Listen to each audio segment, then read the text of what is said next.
Welcome to Pencil Leadership. I'm Chris Anderson, success and lifestyle entrepreneur, and I'm on a mission to help you realize your full potential so you can leave a positive mark on the world. So if you're ready, take out your pencils and let's begin. And if you want to make a difference in the lives of others, share this episode, go over to Apple Podcasts and follow us there to leave a positive rating and review. And together we can leave a bigger positive mark on the world. All right, welcome back to another recording of Pencil Leadership. I am your host, Chris Anderson, excited for this conversation we're about to have. So make sure you get out your pencils, your paper, take some notes, because we're going to be diving into what it means to be a philanthropist and how, even whatever level you're at, you can still do that, get involved in that way. And so I'm excited to have Ann Murphy on the show today. She's been a fundraising leader for 25 years, has 25 years of experience in higher education and community philanthropy.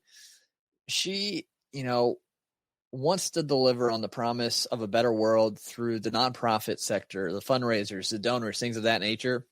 And she has a bunch of information out there, a free newsletter that you can get connected to get more information as a resource.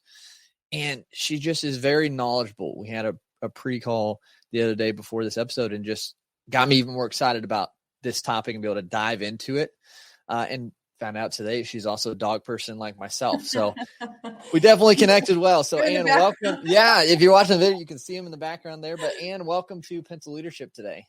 Hi, Chris. Thanks so much for having me. I'm so excited to talk with you and your listeners about philanthropy. I know you have a ton of social impact leaders in your community, and I'm hoping today that I can deliver some value that will help them really level up the impact that they can have in the world through giving their time, treasure, and talent.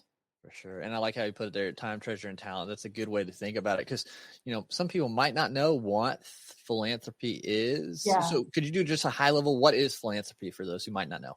Sure. So philanthropy is kind of a fancy word for the highly irrational act of giving away your money. And I'll debunk, that part about it being highly irrational, but, there is an element of here we are. And I know you've had lots of people talk about wealth and finance and entrepreneurism. A lot of us are in that mode of building, right? We want an abundance mindset about money coming to us, right? But we also can have an abundance mindset about giving away, right? Yep. The money will come when we give it away. So we want to have an abundance mindset. And that's a really great kind of way to think about philanthropy is you are giving. Philanthropy actually means the love of mankind. That is the literal definition, the love of mankind. Perfect. So this is an action that we take because we are altruistic. We care about the welfare of others, sometimes more than our own welfare. And we do it with whatever financial capacity we have. So this is not for just the Mackenzie Scotts of the world. This is for the me and yous of the world. This is for 7-year-olds. Yeah. This is for everybody. So giving away your money to support nonprofit organizations that are helping you achieve your values. Mm-hmm. So when you identify a nonprofit you love, and you're like, God, they're doing some amazing work. It's not necessarily the work that you're supporting. It's the benefit to society or the benefit to an individual or the benefit to a system that you are giving toward. It's really the nonprofit is a conduit. You can think of it as a conduit for you to make the mark that you want to have in the world. That's a great point. And with that, it kind of goes to what is the motivation of philanthropists? What motivates people to give? And you kind of hit it there or alluded to it is, finding something that you believe in and you believe in the result and you believe in the impact. And what other reasons motivate people to give in that way? Well, thanks for asking. I wanted to share because oftentimes when I kind of give some of these examples of what motivates people, we begin to see ourselves more and more as a philanthropist. An example is loyalty. Many of us feel loyalty to an organization. Maybe it's our preschool, right? Maybe there was a teacher who totally changed our lives during K through 12. Maybe it's our university. You see that a lot. Are you this, or are you an Illini, or Right. are you a Beaver? So that's like loyalty giving. So lots of people give out of loyalty. Less and less Gen Xers and millennials give for loyalty, but boomers are like very loyal givers. Yeah. People give because they're passionate during a crisis. And you see a lot of donors come out of the woodwork during during the pandemic, right? Yeah. During natural disasters. People see things and they think, I got to help. Mm-hmm. And so they give to help. And that's one of those, like, it's immediate. I can make an immediate impact, right? This is no delayed gratification. It's give the gift, have the impact. People give out of like, peer pressure isn't quite the right word, but because their peers do. They see other people making gifts and they're like, well, if dude is making gifts to this organization, I can, right? Like I have approximately that much money, or, that didn't seem that hard. And he seems to really enjoy it because he's talking about it at a cocktail party or something. So can I be more like my peers in that regard? So is that going to go with the ego a little bit Yes. of competition ego? And is that okay to give from that? Well, so one of my tips, I'll do tiny spoiler alert. One of my tips for your social impact leaders is about humility. Mm-hmm. There is a very important element of humility, and I'll expand on that because it's one of the most important aspects of giving back. Yeah. But sure, I mean, there is an element of being in the, being among the people. That's why, events and galas are so effective, because you're looking around and everybody's raising their paddle and you're like, well, they're about to make a gift of $1,000. I can do that, right? Because donors are just regular people. They're us, right? Yeah. They have hopes and dreams. They have good days and bad days. They act dorky. They have bad hair days. They question the meaning of life. We're the same, even though some of them make the headlines, right? Doesn't have anything to do with being a donor. But I want to tell you a couple more reasons why people give. One is because they learned kind of at the proverbial apron strings of their family or their community. So they may have seen other people doing these magnanimous gestures, right? This irrational act of giving away money. They may have seen people who don't seem to have anything to give, and they're giving, right? They're showing up at people's homes with casseroles, right? They're helping build a house. Yeah. They're doing all these things. They're giving at church. I mean, you see them, I've seen it before. People who don't seem, by all, whatever indicators, that they might have a great capacity to give. And then you find out that they're the largest donor, that's more common than the ego people. And then finally, Chris, this is something that is a little known fact, that giving itself sets off some of your really good feel-good brain chemistry. So dopamine, serotonin, oxytocin. So when we talk about that warm, fuzzy feeling that people have when they make a gift, that's what it actually is. It is a warm and fuzzy feeling. Yeah. And so that's what keeps people doing it over and over and over again. And one of the biggest ways to really develop your habit of giving is start small if you need to. Yep. Get that zhuzh, get that happy moment, know that there's going to be impact. You've now changed your self-identity into something a little bit loftier, right? A little bit bigger than yourself. And then you just keep doing it. Because it's good for you. People who give live longer. Really? Yeah. Yep. Okay. I like that. So it's tied to probably the chemistry that happens, right? Yep. Okay. Yeah. And people who put organizations in their estate plan live even longer. Huh. That's pretty cool. They want to stay around and give more.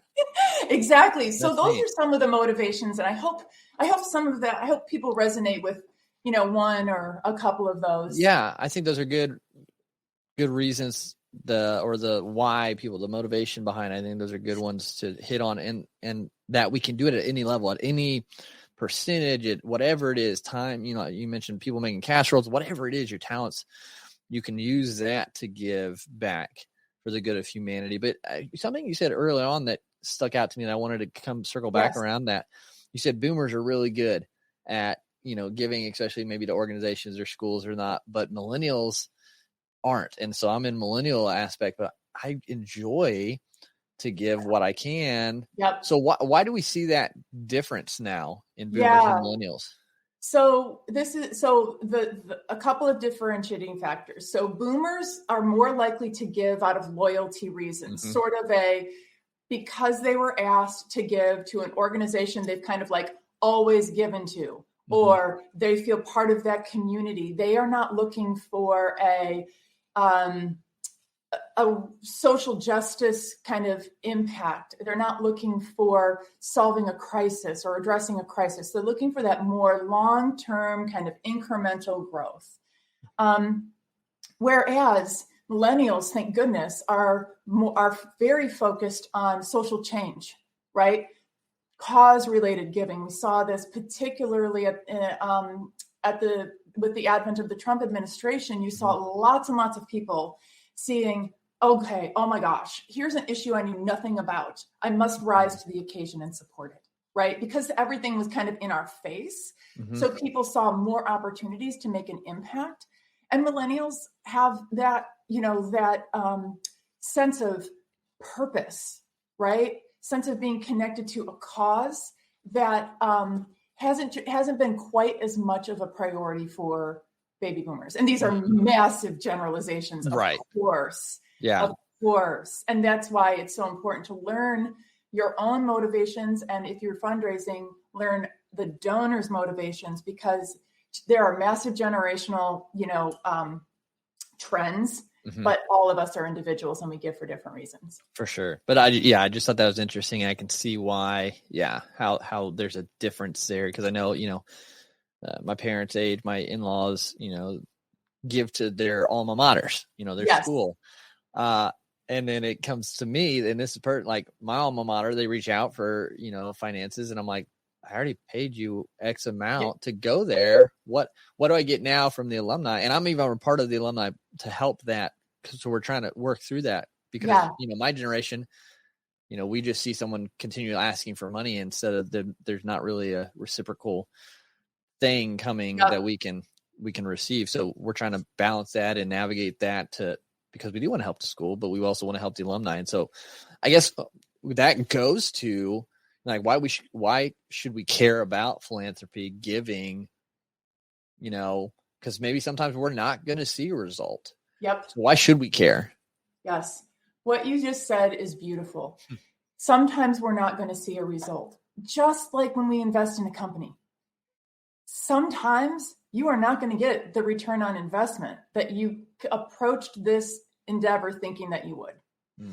And what that kind of leads into is, why should we care about philanthropy?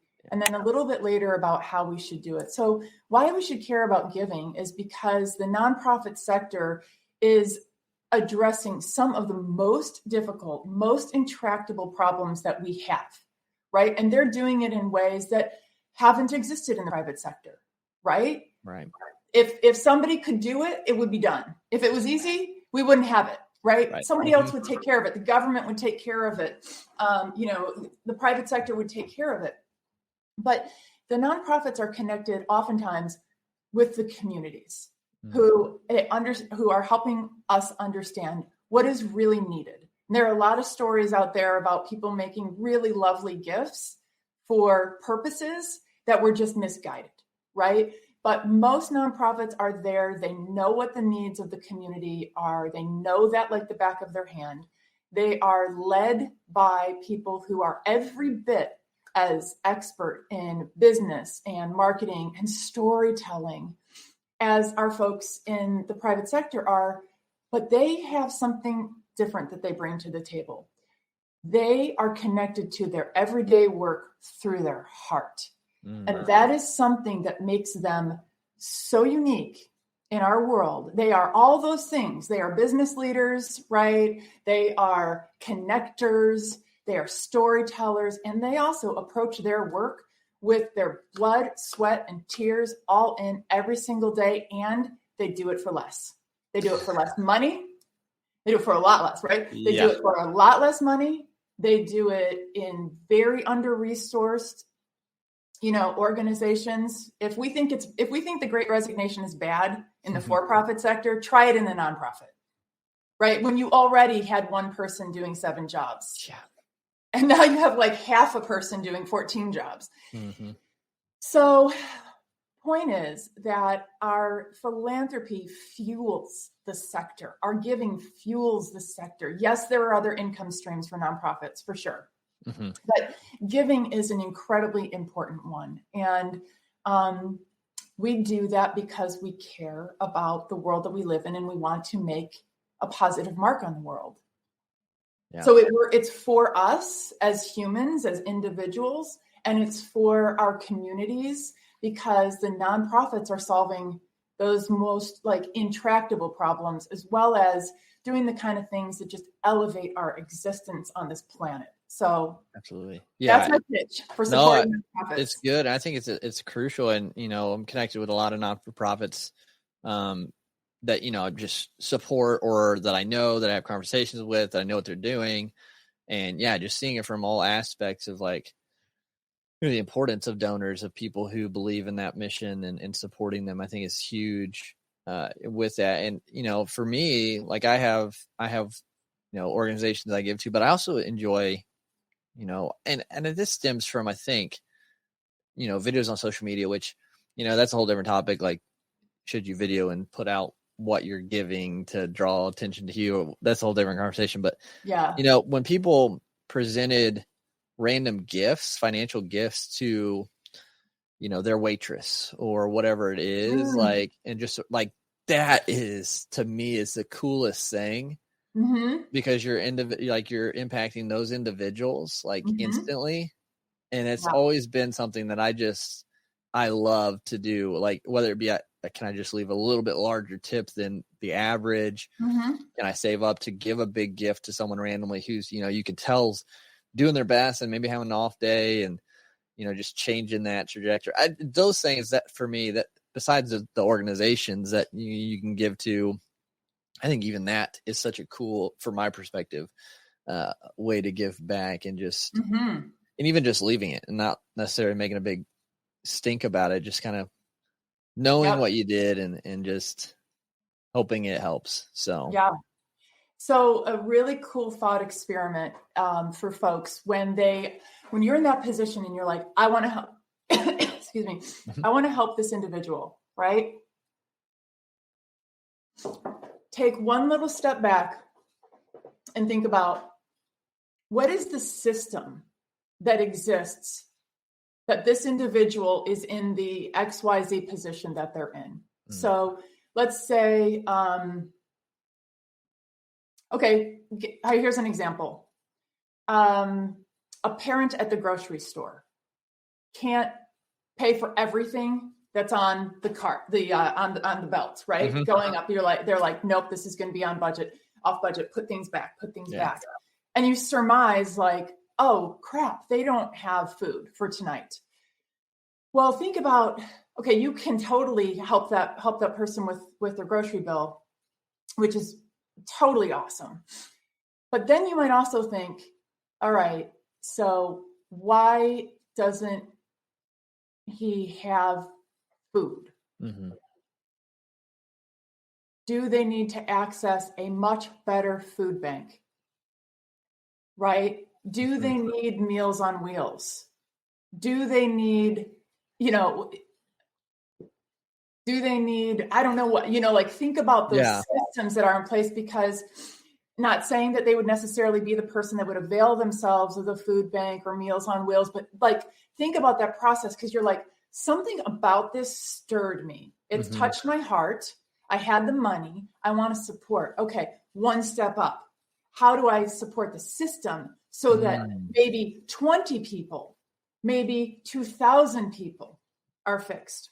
Yeah. That's a good point. So think about that. And I really got a strong foundation in this when a woman named Sabrina Fulton, who is Trayvon Martin's mom. Okay. She came and talked to a bunch of us, and what she said was, this is somewhat related to the instinct to give to like one person. She was given some tough love. She said, stop creating your own nonprofit. Like, don't do it. I know you want to. I know it sounds fun, but there's a nonprofit down the street who has the infrastructure, right? Who has the checks and balances, who has the annual report. Mm-hmm. Support them.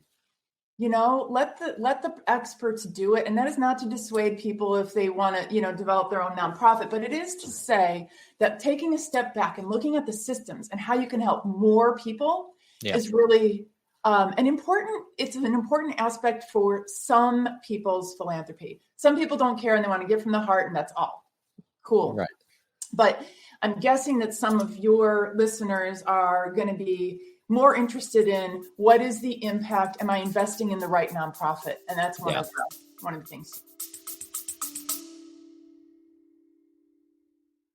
You love listening to podcasts, but have you ever thought about starting your own podcast? Maybe you want to build a brand, grow your business, or are looking for an excuse to talk about your favorite hobby. Whatever your reason for making a podcast, Buzzsprout is the place to start. Since 2009, Buzzsprout has helped over 300,000 people launch their own podcasts. Buzzsprout walks you step by step through the whole process and will give you powerful tools to start, grow, and monetize your podcast. Ready to get started? Click the link in the show notes to get our free step-by-step guide to starting your podcast today.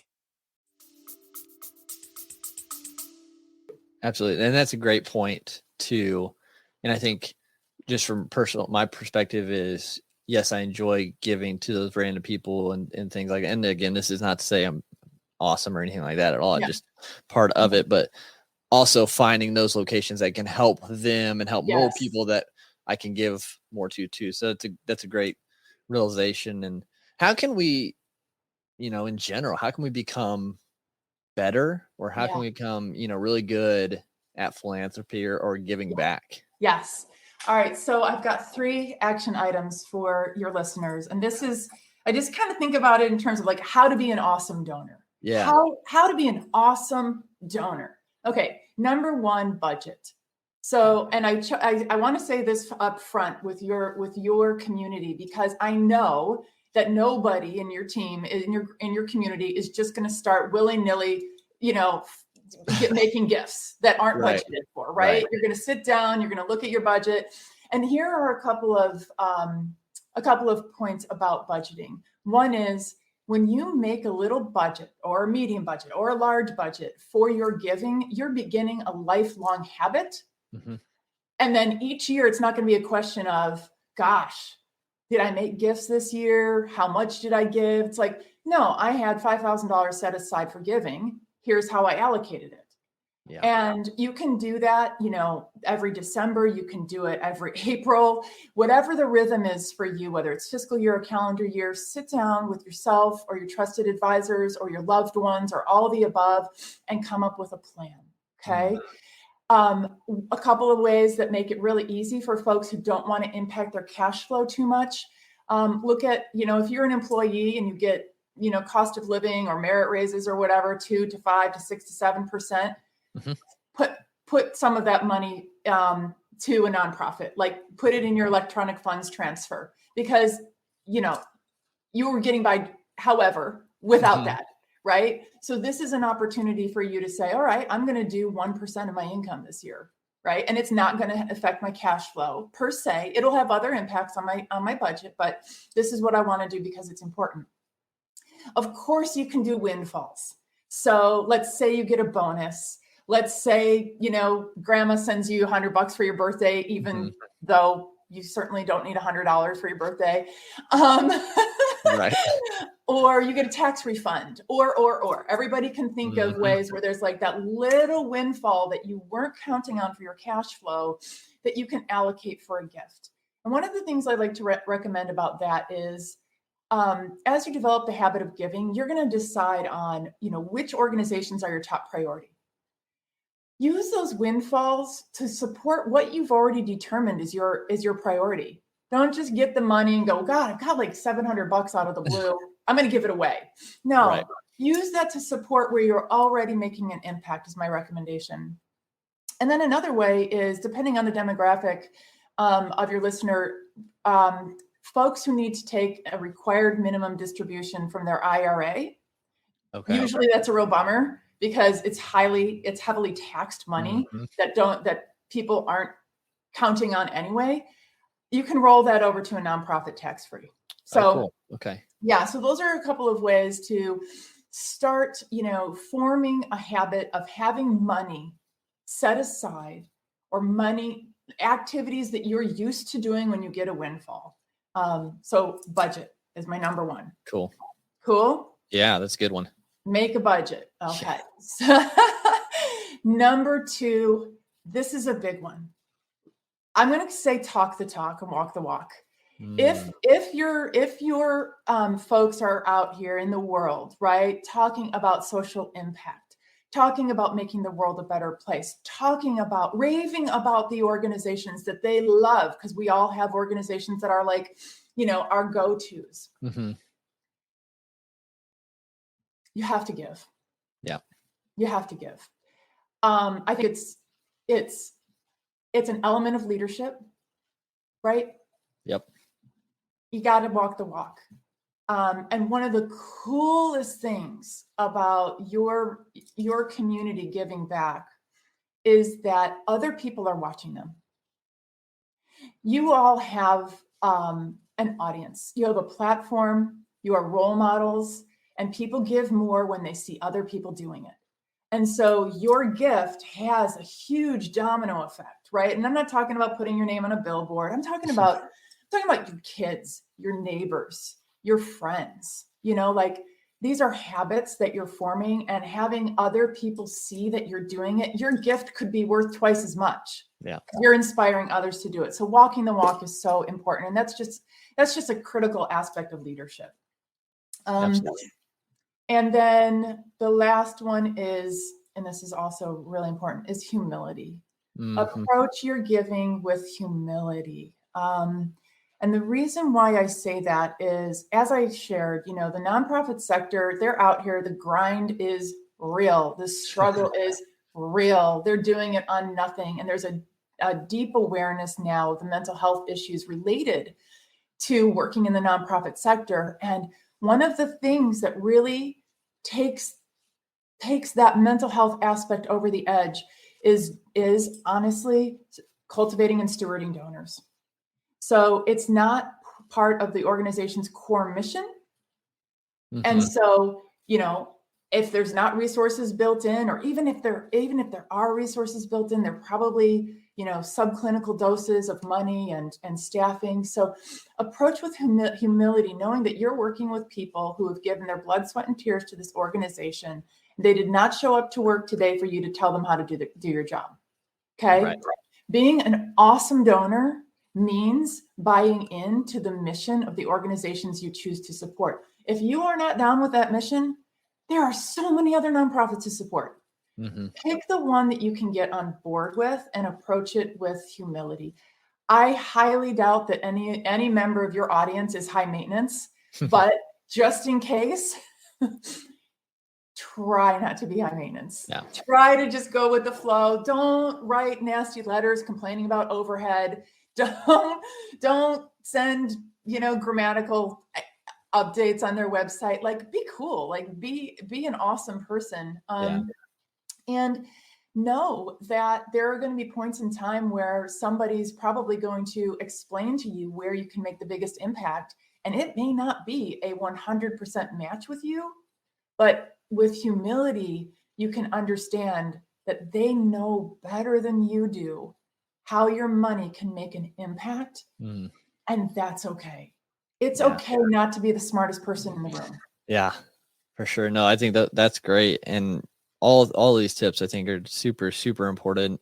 You need budget, walking the walk, humility. I think they all in philanthropy and life and leadership and anything you're doing, I think those can be beneficial. And so I appreciate you sharing that, how it connects to our giving, to being donors, awesome donors. And one question that kind of popped in my head when you're discussing that and guiding us through those was, what if those listening or someone listening doesn't have an organization yet that they give to?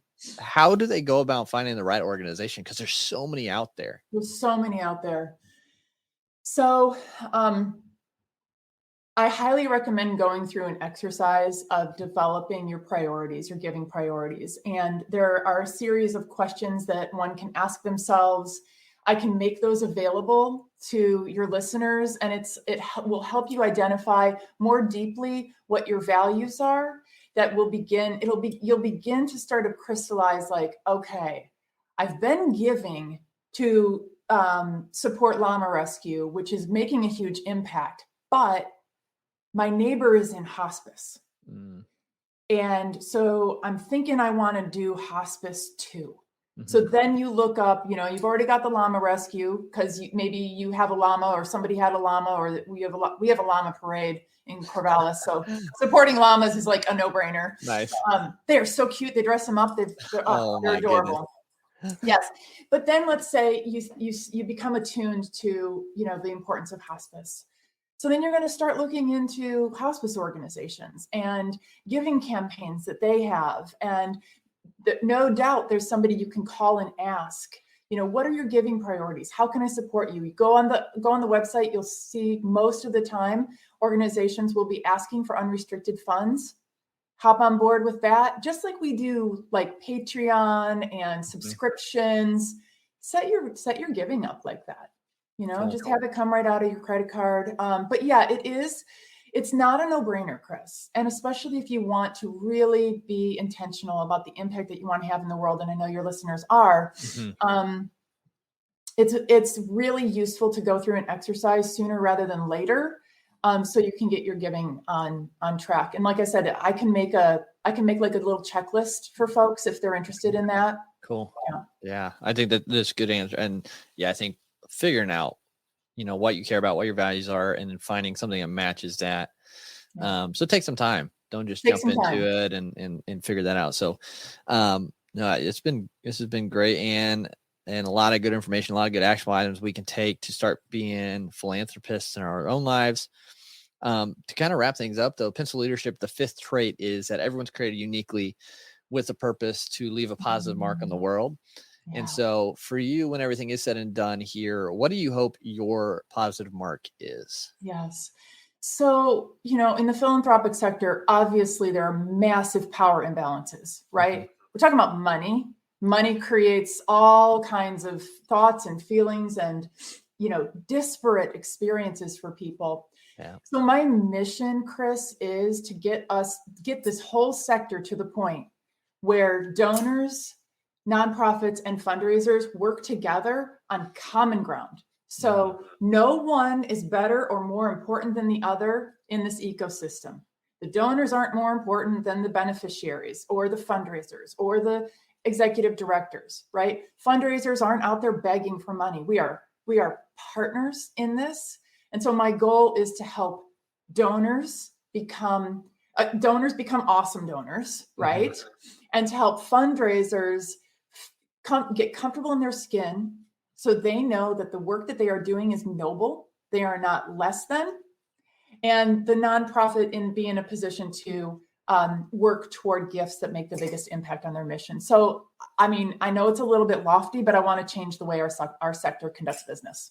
That's amazing. And, just even working towards that, change will happen and things will happen and, things will outlive us all. So I think you're on the right journey and doing amazing things. So I appreciate that. And I appreciate you and what you're doing. Where can people connect with you to find out more and, seek help possibly about this?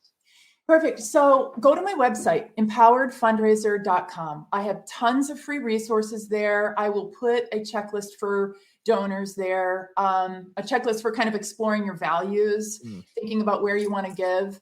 I'll just put that in like the free resources section. So empoweredfundraiser.com, you'll find me there. LinkedIn, I would love to connect with people on LinkedIn. It's just put in hashtag Ann Murphy Philanthropy. All my stuff will pop up. Connect with me. I would love to learn what some of your listeners are up to.